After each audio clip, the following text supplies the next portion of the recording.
یتیمان چېرته ښکاري دغه دودانې دا یتیمان دي او دا په دې دوکانو باندې ګرځېده دوکانو والانو به خیرات جمعولو او په کور کې هیڅوک هم نه لري دغه د کور سرپرستان دي دا وګوره دا دوه ماشومان یې چېرته ښکاري دغه بیچارهګان په دې چارې بوتخا کې به کار کولو او دا مراجعه کړله په دې دوکانو به ګرځېده سوال به کولو او د دوی د کور سرپرست نشته دی انشاءالله د داسې اشخاص سره موږ همیشه هره میاشت کومک کوو او دا به زه خپل کور ته رسوم ځکه دا واړه واړه بچیان دي دا زموږ د وطن درمل د هجر ته پکار دی وصال یار قربان پټ سلګي پنی مشپا کی ستړی مشي دا یتیم دی یتیم څنګه یې بچی ښه ها کاکا دې راغی درته ښه هره میاشت درته سودا راوړم ښه بچیه د یتیمان دي او انشاءالله د دوی پوښتنې ته راغلم کاکا جانه ستړی مشي جوړ په خیر صحت دې ښه دی کلی دی انشاءالله جوړې صحتونه مو ښه دي انشاءالله کلاري ده کاکا لکه چې په خوب باندې معیوبه دی او دغه د کور سرپرست دی څنګه کاکا جان جوړې صحت دې ښه دی کلی دی انشاءالله سلام عزتمند لره ستاسو د حالات نه خبر شو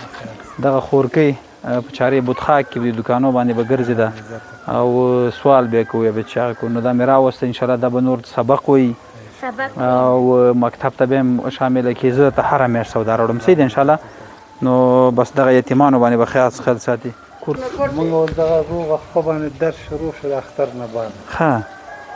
والله بس خو دې خو بس ګلګانې خپل ولکم هغې ته هم وصل کېږي بس الله مهربان ذات دی تاسو په موږ حق لرئ او تاسو زموږ افغانان یې څه ووایه دلته د ګردو تکلیف ورته پیدا شو څه ووایه بس الله دې تاسو ته اجر درکړي او کورنۍ ته صبر دی پلارو او انشاءالله د داسې کورنۍ پسې تاسو ته معلومه ده زه همیشه ګرځم